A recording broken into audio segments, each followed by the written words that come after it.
welcome. And I guess getting started, could you tell us your name and where you're from as well as your school? Yes, so we're very pleased to be here. We are Team 52, Sapienza Rocket Team from Sapienza University in Rome, Italy. And we have a team of 24 Rocketeers here representing us. And yeah, glad to be here. All right. Well, I guess what category will be flying in, and what are you hope to accomplish during the competition? Yeah, I'm gonna give the mic to Leonardo Salustri. He's the project manager of our project. Okay, thank you, Carlo. So we are in the 10K COTS category. This rocket is a bigger version, a refresh of last year's rocket. It has an internal frame structure that is quite different from what we see from the other teams. Interesting. And also something we are very proud of is our fins. They are a sandwich made of composite materials with an integrated aluminum insert, and we will be talking about them in the podium session on Tuesday. So one other thing is the air brake system. We're gonna try and reach the exact 10K apogee with the system. That's obviously depending on wind and other conditions. As you can see, in here there's quite a strange thing. This is a side-fire mortar for the drogue parachute. You can see a mock-up version with a lithophony of Medusa, because Medusa is the name of our project this year. Oh, interesting. So you can see all the you cannot snakes see as well. it here, but there's some snakes on the rocket itself. And this is a side-firing mortar, and it shoots on the sides, the drogue chute, and then the rocket descends with the drogue chute connected right here. The expulsion systems we use are all CO2. That's because in Italy it's not possible to use black powder. So we developed our own systems that are called Mulerna. We have two versions. There's Mulerna H. It's an heavy-duty version of last year's system. And then there's Mulerna HPP. That's for pneumatic ports, because it has this port that connects via a tube to the mortar. We fabricate everything ourselves and with the help of our sponsors. And another really cool thing this year is the payload. I'll leave it to Federico to explain a little bit more. Thank you, Dio. So the payload this year is an experiment on active matter. So we have 3 independent arenas with inside a self-propelling particle, and we aim to see the effects of different stages of the flight on the motion of this particle that is moving of Brownian motion. So it's a stochastic motion, and the particle is itself has some chirality. So we aim to see the effects of high G and low G and microgravity on the chirality of the particle and how it moves. We have 3 independent arenas. Each arena is equipped with one self-propelling particle, and it tracks the movement of the particle via a magnetic base plate with a grid of 32 Hall effect 3D sensors. We then interpolate the trajectory and make our observations. Each arena has a magnetic shielding to shield from the external noise present from the rest of the rocket and the interactions between the arenas. Here we have the batteries, so it's the power delivery system, and we have a GPS that tracks the UTC time at the start of the rocket, so we can then synchronize the data with the avionics and extrapolate the accelerations. And then we have 2 control boards one that acquires the sensor data from each arena independently, and one that logs it into an SD card.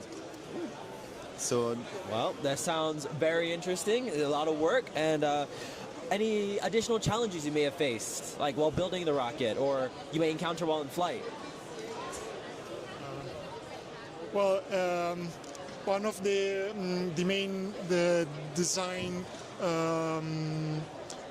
things we consider while building the fin can is that it needs to be easily disassembled, and also each fin needs to be able to be exchanged singularly.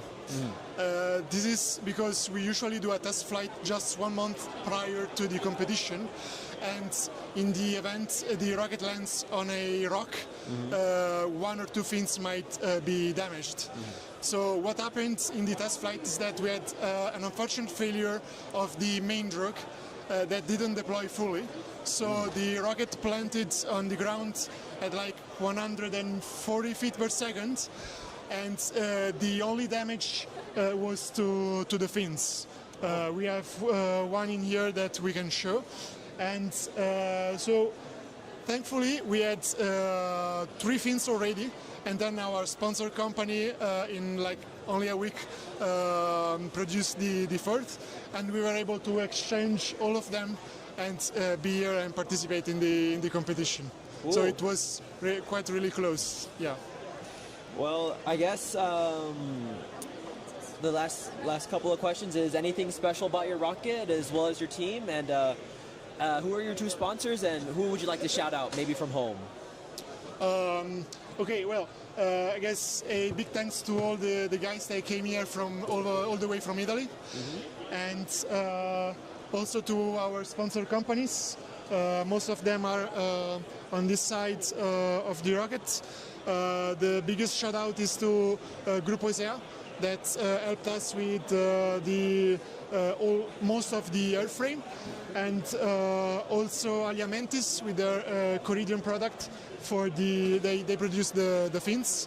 And then the structure of the CubeSat is not our design, but it is a open source project that is called Build a CubeSat. And there's a Swiss guy that's behind the project, and we want to really thank Manuel for providing us with the hardware. Wonderful. And one final thing, do you have like a school shout, maybe like a let's see here, like a pride shout, you know? Yeah, like a mantra. Yeah, it's not really from our school. On 3. All right, well, good luck. And Thank you, I hope guys. your Medusa goes better than the original story. Yeah, sorry. All right. Thank you. Hello, everyone, and welcome to the 19th Annual International Rocket Engineering Competition. We are, of course, still waiting on them to load the first salvo for the solids pads. But while we wait, we had Team 52 all the way here from Rome, Italy. Sorry, they're talking in my ear. We have Sapienza. Did I say that right? Yes. University from Rome, Italy, who is here, and they're going to talk a little bit about their rocket. I believe, are you on the pads now? Is that what you said? Not on the pads, but we have our rocket loaded on the rack. So we're just waiting for the winds to come down, I guess, a little bit, and to bring that rocket finally out on the pad. Okay. Well, first of all, tell me a little bit about your team. Yeah. So we are Sapienza Rocket Team. We are a team from Italy, and we have about 140 members, and I'm sure a lot of them are watching us in the live stream right now. So shout out to all of them for watching us, even though the time zone isn't the most favorable for them. And yeah, we are here with a delegation of 24 people, so quite a large group, and we did a 12-hour flight to Houston and then an 8-hour drive here, and we are very excited to be here. We love it here in Texas, have all the desert experience and all. And yeah, and we actually were here already yesterday, but we were not able to launch because of the winds. But now we are finally have the rocket on the rack, and I hope that in a few hours we will have launched our rocket. And yeah, very, very excited to be here. And so maybe also we should introduce ourselves. My name is please. Carlo De Paulis. I'm the team leader of Sapienza Rocket Team, and we have maybe. Yeah, I'm Giulio Conversi. I'm the lead of recovery. Edoardo, member of control department. Leonardo, lead of avionics. I'm Federico, the lead of payload. All right. How many team members do you guys have that are still back at home? Well, I guess 160 minus 24, so. 140. Huh? 140. Oh, 140 minus 24. No, I think it's No, 140 at home. Yeah, 140, Oh, 140 at home. Okay, yeah. You're rocket scientists. I don't do math. So tell me a little bit about your rocket. Like, what makes it special or different from a lot of the other ones that are out there? Yeah, we are competing in the 10K COTS category, and we are here for the second year. We already were here at IREC last year, and we had a little problem during our launch with the re-entry, because during actually the ascent of the rocket, we had an activation of the expulsion system. Basically, we did not have the best flight last year. So we decided to come back this year and with our new rocket, which is called Medusa. And is basically it did work on last year's rocket and try to improve it where it was needed the most. And it's a little bigger. We have a 6-inch diameter, and it's 3 meters tall. And we are quite proud of it, how it came. Like, it has a really nice internal structure. It has a carbon fiber and glass fiber tubes. It has some really nice composite sandwich fins with an airfoil. It has an avionics bay, payload bay, and the recovery bay. And actually, our expulsion systems are we have a very cool ESRA expulsion system, which is entirely pyroless. So we don't use any black powder on them, and basically they work with a burn wire mechanism that releases a spring-loaded pin that goes to empty a CO2 cartridge. And the other main particularity of our rocket is that the drogue is expelled sideways from a hatch with a mortar behind it. So basically, the CO2 system pressurizes the motor, and the drogue gets ejected sideways. And this was also partially a response to our failure from last year. So then the main parachute is just gonna eject from the nose cone. And yeah, I don't know if maybe Giulio wants to tell us a little bit more about parachutes. Yeah, we're also using not the most usual type of parachute.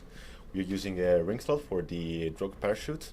Since we have a mortar, space is quite limited, so we need to have a quite efficient parachute in terms of drag to volume ratio, while also trying to have the lowest possible opening loads. Since even if the event, the thought was that if in the event of a premature ejection of the parachute like last year, the drogue should be able to withstand the forces and have a safe recovery, even though the ejection was nominal. So we are using this type of parachute that has a very, very low opening loads. It's has a very strong structural integrity, and it's also has a very high drag to weight ratio.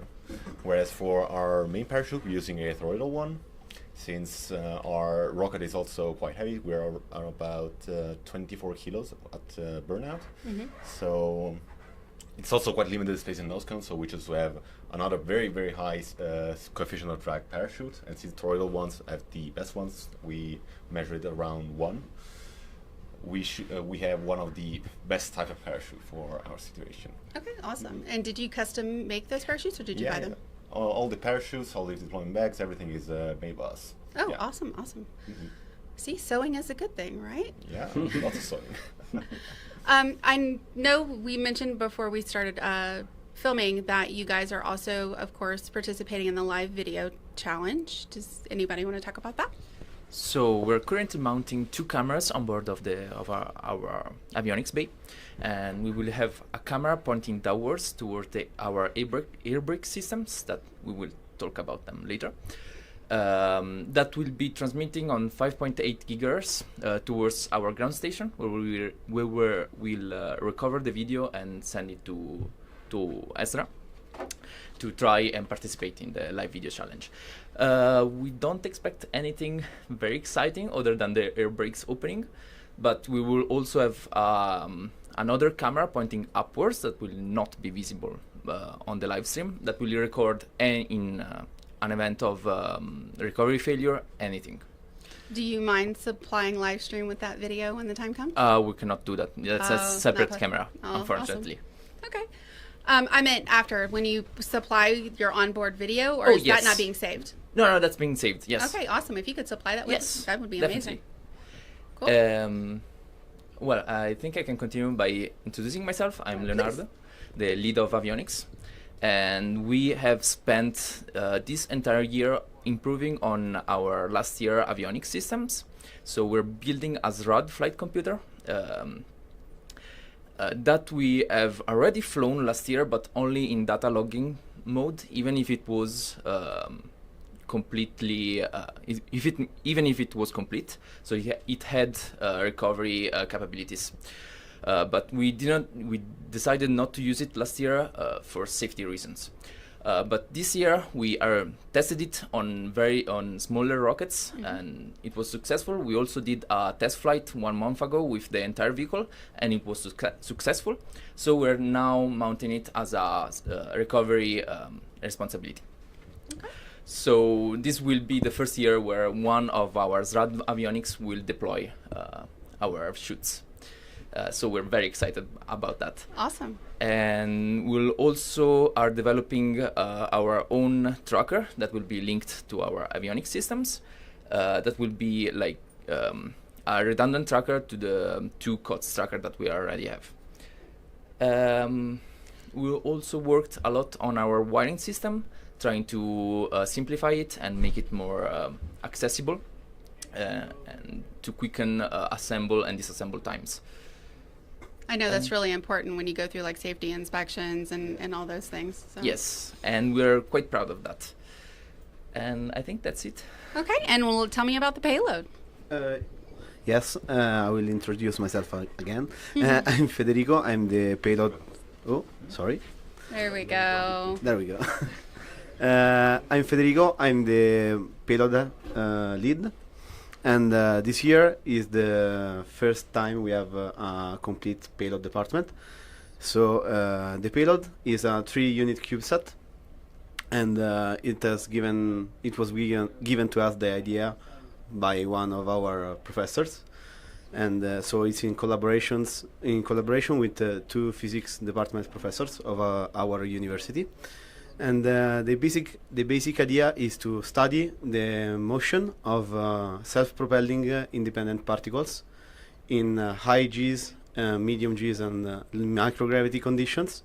These particles are inherently chiral, so they tend to rotate on their axis, and that's given by their asymmetry. And we are hoping to see a difference in the Brownian motions characteristics of the particles depending on the acceleration of the rocket.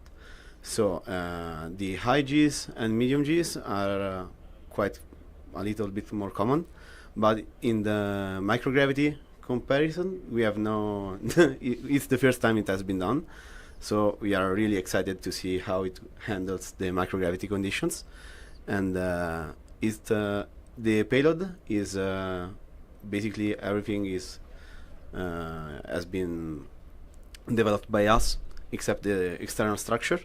We have the electronics team that helped us a lot with the PCBs, with the sensors. We have magnetic tracking sensors grid that we use to see the movement of the particle, and they developed it, so I don't know if they maybe want to talk about it later. And they also helped with GPS of the payload. We have a GPS to synchronize the UTC time and then synchronize in post-production of the data, the data from the avionics, so that we can match the time of the ascent and descent of the rockets with the data acquired by the payload. And we also implemented magnetic shielding, so that we reduce to the minimum the noise of the and the interference between the various bays of the particles and also the rest of the electronics. Awesome. Yeah. I will give the mic to the control guy. Thank you. Tell me about the controls. So we have a air brake system control to control the altitude of the rocket. It is a MPC control, model predictive control, which compare the trajectory that the rocket is currently following with a nominal trajectory, and decides how much to open the air brakes to reach the 10,000 feet apogee. That is done also thanks to the Kalman filter, which is our navigation system. It is a three-dimensional multiplicative extended Kalman filter, which are big words to describe an algorithm that let the rocket know where it is, in which state the rocket is, if it's ascending, boosting, thrusting, coasting, or in the re-entry phase.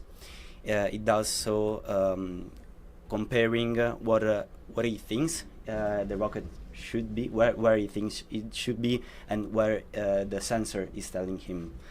So it builds a prediction for the next state and then compares it with the actual sensors, and decides to which give more confidence with an innovation system that subtracts the prediction with the sensors and decides to follow the prediction or follow the sensor. It's not like just one or the other, but it decides.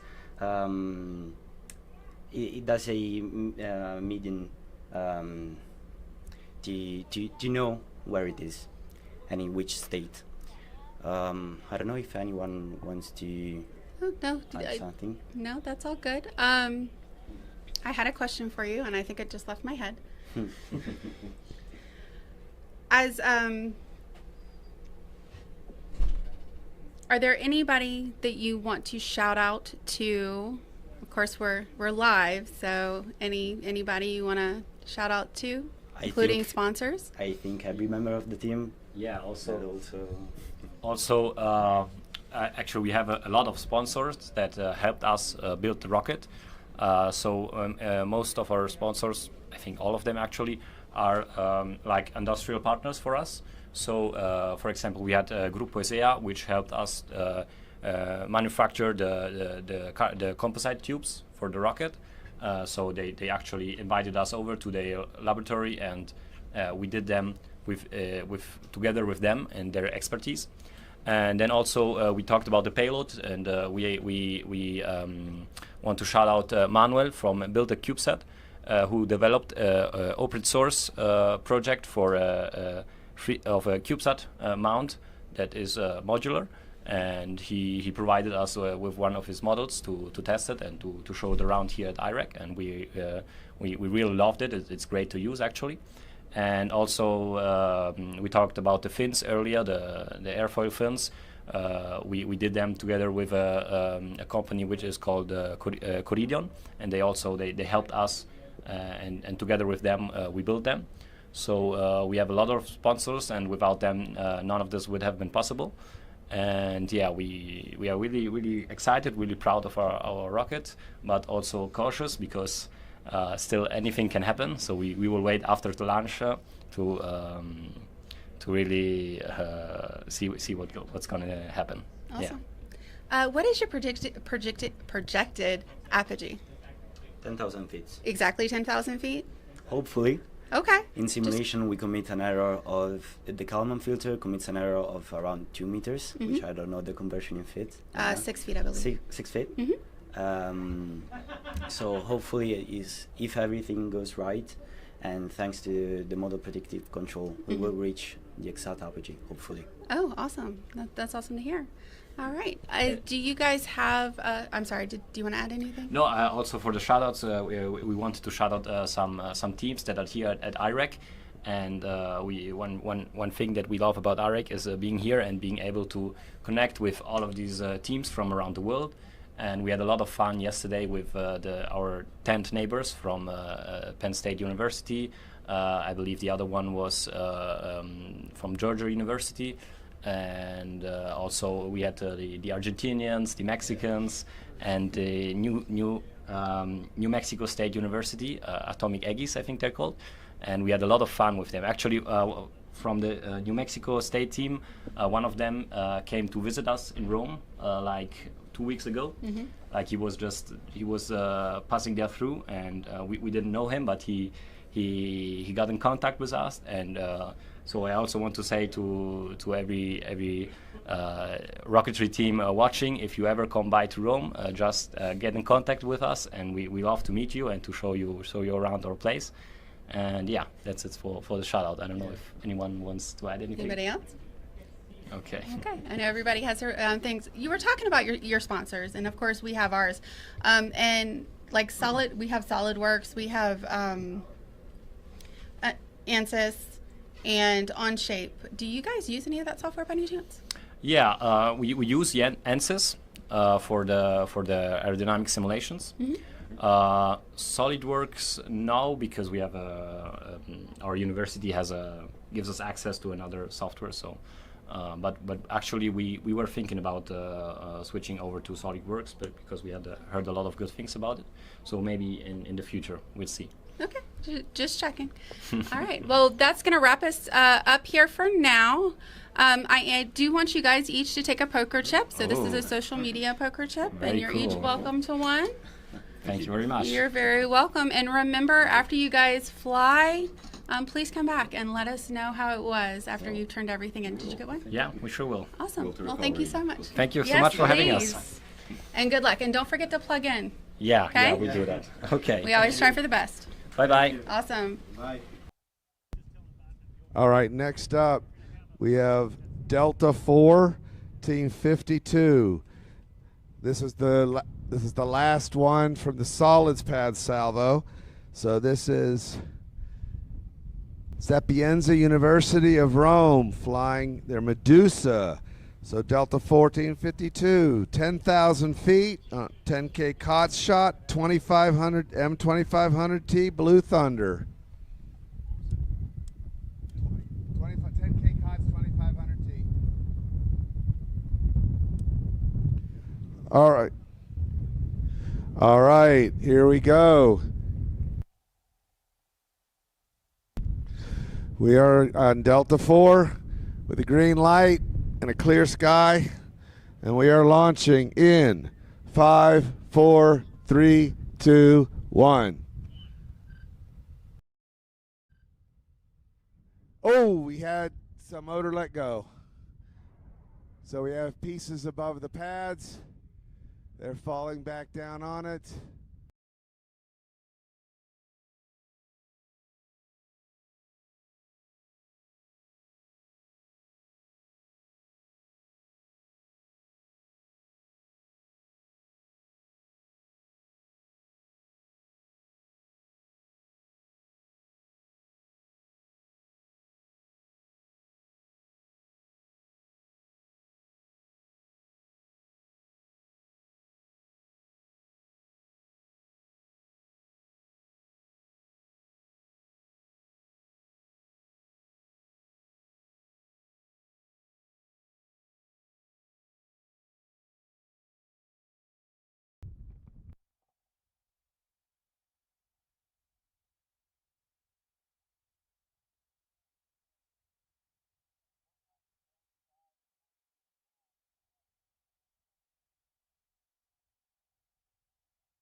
right, gentlemen, welcome to our media booth. I understand you had a difficult time today. Yeah. From the first thing, let me give you, I fired liquid rocket engine myself. My first 3 liquid fires were all failures. So I appreciate what you're going through. You tell me about the engine. For what was the engine you were testing? So we had an Aerotech M2500T. So yeah, that's basically Aerotech. It was a COTS engine. Yes. Yeah, it was a COTS okay, engine. Okay, COTS. What do you think happened to it? So basically, it seems like we had a CATO, so basically a catastrophic takeoff. Had a catastrophic failure on takeoff. Yeah. It exploded essentially on liftoff. Not on the rail, but just after liftoff. Just after the rail. So it had already ignited and lifted off. Yeah. And then it hit and exploded. Yeah, we have some video. Like we have the onboard cam pointing downwards to capture the aeroplane. That maybe will reveal some interesting info. So we're gonna look into that and try to figure out a little bit more what exactly happened. That's understandable. What do you intend to do? How do you said you start investigating it by looking at the video frames and do you have any data on the rocket that? Yeah. So we had to move to the comm station because we were having telemetry problems. We had packets from one of the COTS GPS trackers that didn't reveal anything useful though. It marked a GPS position near the launch pad that we believe is the landing position of the rocket. The other COTS system tracked but didn't lock with the GPS, and we are now reviewing their data, the telemetry data. So we will know shortly the altitude and everything else. And then we have the live stream video that we could not connect to the ESRA systems because we had to move to the comm stations, unfortunately. But we saved the video, so we have it and we can analyze it to show. Is the video fairly clear and consistent? Mostly, yes. We lost some frames, but for the rest, it's an HD video that was pretty clear. Okay. We also show that we deployed our air brakes systems, so our internal systems, at least we think, functions properly. Also, all the recovery systems were actuated and were deployed safely and properly. Did you get a parachute deployment? A drogue and the pilot from the main, but the main didn't have enough time. Well, yes. That seems everything was working. Yes. When it did go up, so that's a statement that you designed a rocket that worked. That was even in an extreme circumstance. It's this is apogee. It was fired. It says it. All right. See, that's a really that's a success. So, okay. Let me ask you a few questions. In fact, I will be in Rome in about 6 weeks, so it just dawned on me. How many people are on your team totally? Should Carlo maybe?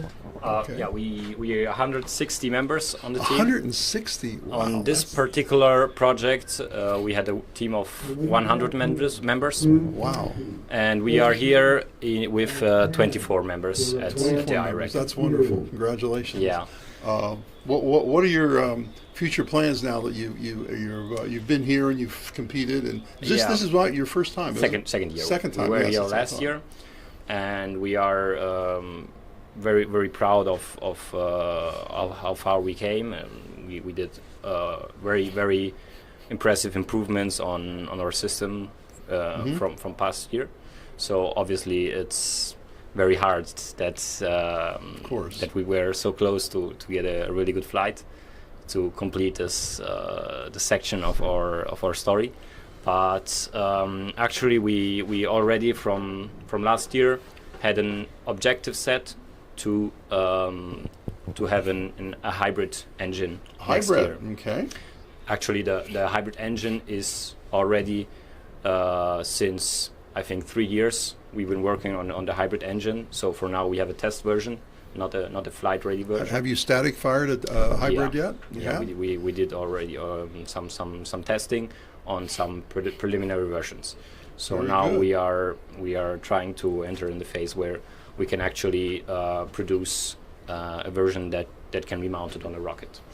So I think that we won't be at IREC next year because bringing a hybrid engine rocket all the way from Yes. Italy is pretty much impossible. Well, people have the Australians shipped a crate, a big crate with like 700 kilograms. Okay, here, yeah. and Maybe we will look into it. But yes, it's possible. Have you competed in the European rocket competition? We haven't competed there yet, but our plan would be to go there next year with a hybrid engine. Is that still in Portugal? I don't. Yeah, last it it's was. in Okay, Portugal, okay.